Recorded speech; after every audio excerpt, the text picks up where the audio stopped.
So guys morning మనం బాచుపల్లిలో ఏదైతే ఉందో మర్డర్ కేసు దాని గురించి మాట్లాడడం జరిగింది. ప్రస్తుతం అయితే మనం ఎవరైతే చనిపోయారో అమ్మాయి వాళ్ళ ఇంటి దగ్గరికి అయితే రావడం జరిగింది. సో ఇతను చెప్తున్నారు, నేను ఎంతో రెక్కల కష్టం చేసి నా ముగ్గురు పిల్లల్ని కూడా నేను చదివించుకున్నా, మొత్తం నలుగురండి. సో నలుగురు పిల్లల్ని చదివించుకున్న వాళ్ళందరూ కూడా సాఫ్ట్వేర్ ఉద్యోగాలు చేస్తున్నారు. ఒక అమ్మాయి పరిస్థితి ఎలా అయిపోయింది అని చెప్పేసి. సో సార్ అసలు అమ్మాయికి ఎప్పుడు పెళ్లి చేశారు, పెళ్ళైన దగ్గర నుంచి వాళ్ళు ఎలా ఉన్నారు, వాళ్ళ ఫ్యామిలీ మెంబర్స్ ఎలా ఉన్నారు, మీ వైపు నుంచి మీరు ఎలా ఉన్నారు? అమ్మాయికి 2020లో పెళ్లి చేసామయ్యా. 2020లో పెళ్లి చేసిన తర్వాత కొన్నాళ్ళు ఒక 3 నెలలు 4 నెలలు బాగానే ఉన్నారు. ఆ తర్వాత నుంచి హరాస్మెంట్ మొదలైంది. ఆ మొదలయ్యి ఏదో దానికి గొడవ పెట్టుకోవటం, మమ్మల్ని ఇబ్బంది పెట్టడం, అమ్మాయిని ఇబ్బంది పెట్టడం. 3 సంవత్సరాలు అమ్మాయి శాలరీ వాళ్ళు తీసేసుకున్నారు. తీసేసుకున్న తర్వాత అమ్మాయి కాన్పుకు మా ఇంటికి వచ్చేటప్పుడు అప్పుడు గొడవ పెట్టుకున్నారు వాళ్ళు. దేని గురించి గొడవ పెట్టుకున్నారు? మీ ఇంటికి పోతున్నావు, డబ్బులు మాకు ఇచ్చేసేయాలా అంటే, అమ్మాయి శాలరీ వస్తుంది కదా, అవి మాకు ఇచ్చేసేయాలని వాళ్ళు ఆ గొడవలు పెట్టుకున్న కారణంగా ఈమె నేను ఇవ్వను, నా డబ్బులు నా దగ్గర ఉంటాయి, మీ డబ్బులు మీ దగ్గర ఉంచుకోండి, నా డబ్బులు నా కొడుక్కి ఉపయోగించుకుంటానని చెప్పింది. దానికి విపరీతమైన గొడవలు, కోపాలు. సరే సర్దుకుపోతారులే అనుకొని పంపించామయ్యా మా ఇంటి దగ్గర నుంచి. ఈ రకంగా చంపేస్తారనుకోలేదు. చంపేసి మాకు అర్ధరాత్రి కబురు వస్తే ప్రకాశం జిల్లా నుంచి మేము వచ్చాము. 4వ తేదీ అర్ధరాత్రి వచ్చింది కబురు. 5వ తేదీ ఉదయానికి ఇక్కడికి వచ్చాము, బాచుపల్లి పోలీస్ స్టేషన్కి. అక్కడ కంప్లైంట్ ఇచ్చాము. కంప్లైంట్ ఇచ్చి సరే అమ్మాయిని హ్యాండ్ ఓవర్ చేశారు. 5వ తేదీ సాయంత్రం. 6వ తేదీ ఉదయానికి అక్కడికి తీసుకెళ్ళి ఆమెను ఖననం చేసి అక్కడ కార్యక్రమాలన్నీ చూసుకుంటా ఉన్నాం. రోజు పేపర్లో టీవీలో వస్తుందేమోనని చూస్తున్నాం. ఏ విషయము ఎవరికీ తెలియకుండా ఇప్పుడు పోలీస్ స్టేషన్ వారు తెలియపరచాలి కదా. ఎంత దారుణం జరిగినా కానీ 4వ తారీఖు ఇప్పటి వరకు కూడా ఏ టీవీ ఛానల్లోని ఏ పేపర్లోని రాలేదు. నిజమే. ఎందుకు తెలియపరచలేదు అని చెప్పేసి వాళ్ళను ఇంకా ఇప్పుడు దాకా చూసి మేము వచ్చాము. అక్కడి నుంచి ఇక్కడికి వచ్చి నిన్న మా అబ్బాయి పోయి అడిగాడు, ఎందుకని పబ్లిష్ అవ్వలేదు ఈ వార్త, మీరు టీవీకి కానీ న్యూస్ వాళ్ళకి కానీ ఎందుకు ఇవ్వలేదు అని అడిగాడు. అడిగితే హత్య జరిగింది, అతన్ని అరెస్ట్ చేశాము, ఎఫ్ఐఆర్ ఫైల్ అయింది, ఇంకా మీకేం కావాలా అని అంటున్నారు వాళ్ళు. అది తెలియకపోవటం అనేది దాన్ని ఇది దారుణ ఘటనని సమాజానికి తెలియాలా. అతనికి ఇంత కిరాతకంగా చేసిన వ్యక్తికి ఇంత ఘోరమైన శిక్షను అనుభవించాలి అతను. మరి దాన్ని దాచిపెట్టడం ఎందుకు, సమాజానికి తెలియకుండా చేయటం ఎందుకు? అయితే లాస్ట్ టైము మీ కూతురు మీతో ఎప్పుడు మాట్లాడింది, అంటే ఈ గొడవ గురించి ఏమన్నా మాట్లాడిందా? నాన్నగారు ఎట్లా ఆయన ఇబ్బంది పెడుతున్నాడని? గొడవ గురించి మాట్లాడలేదయ్యా. అప్పుడు దాకా ఈమెకు ఏం తెలియకుండా చేశాడు. అడుగుతున్నాడంట, డబ్బులు అడుగుతున్నాడు, ఫ్లాట్ అమ్ముదామన్నాడంట. ఫ్లాట్ అమ్ముదామంటే ఈమె ఒప్పుకోలేదు. నీ దగ్గర ఉన్న డబ్బులు ఇవ్వు, కారు కొనుక్కోవాలన్నాడు. ఆమె నా డబ్బులు ఇవ్వను, మీ డబ్బులతో కొనుక్కోండి అని చెప్పింది. చెబితే దానికి అన్నీ మనసులో పెట్టుకొని అతను బయటపడి ఉంటే మా అమ్మాయి తప్పించుకొని వచ్చేది. బయటపడకుండా అతను హతమార్చాలని మనసులో పెట్టుకొని అతని తల్లిదండ్రులు కూడా అతన్ని ప్రోత్సహించి ఇంత దారుణం చేశారు. తల్లిదండ్రుల పాత్ర ఉంది పూర్తిగా. ఇది రావట్లేదు బయటికి, వాళ్ళ పేర్లు కానీ అవి కానీ రావట్లేదంటే వాళ్ళ పేర్లు ఎందుకు రావట్లేదు? నేను చెప్పాను పోలీస్ స్టేషన్లో, తల్లిదండ్రుల పాత్ర ఉంది, నేను డైరెక్ట్గా నిరూపించలేను, ఫోన్ రికార్డింగ్ వినండి వాళ్ళది. తల్లిదండ్రులు ఈ అబ్బాయితో మాట్లాడింది మీరు వినండి, మీకు విషయాలు అర్థమవుతాయని చెప్పాను.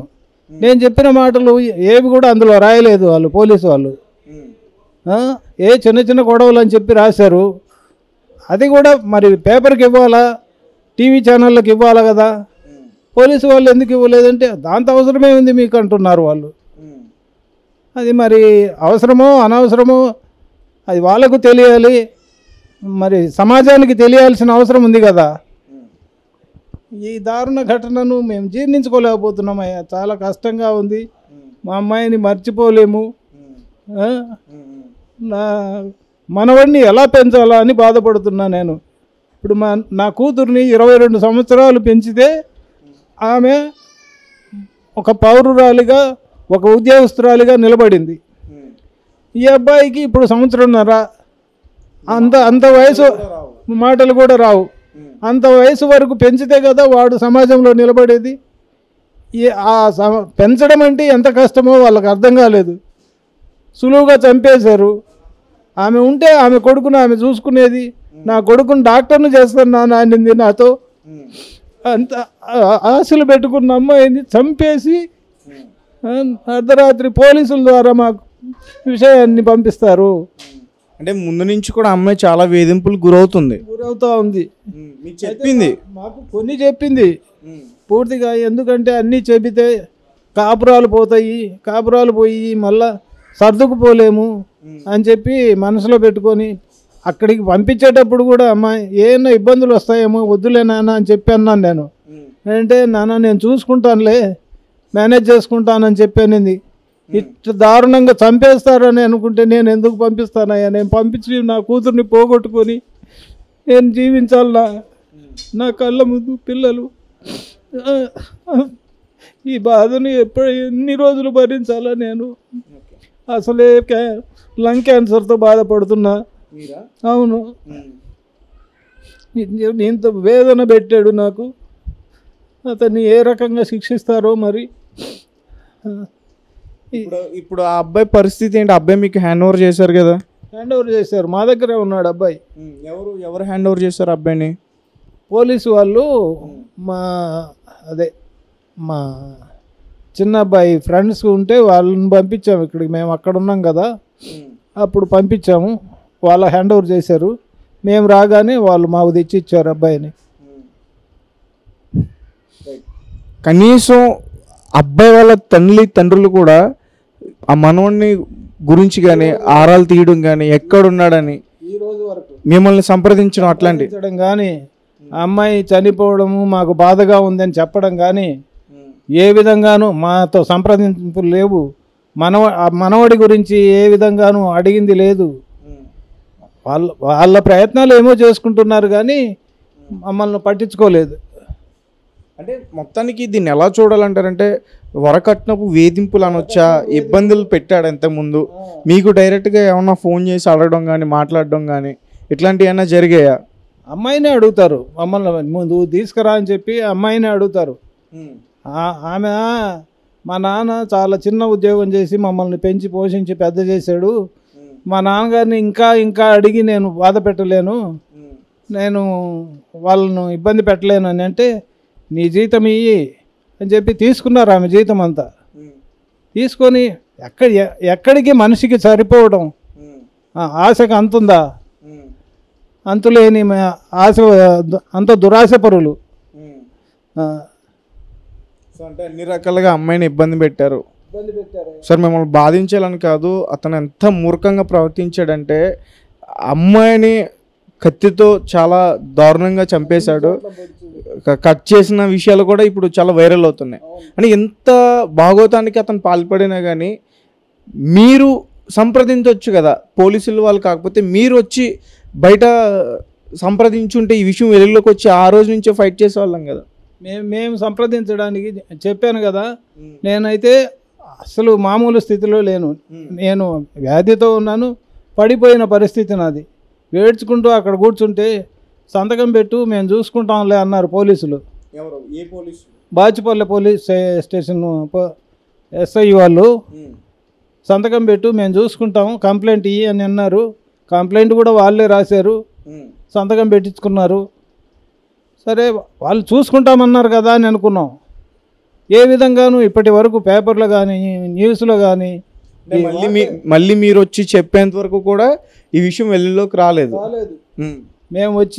మేము వచ్చిన తర్వాత కూడా నిన్న న్యూస్ ఛానల్ వాళ్ళకు చెప్పకముందు వాళ్ళని అడిగితే అంత అవసరం ఏముంది మీకు? టీవీలో రావాల్సినంత అవసరం, పేపర్లో రావాల్సినంత అవసరం, మేము అన్నీ బుక్ చేసాము, ఎఫ్ఐఆర్ బుక్ అయింది కదా, మీకేం బాధ అని అడుగుతున్నారు వాళ్ళు.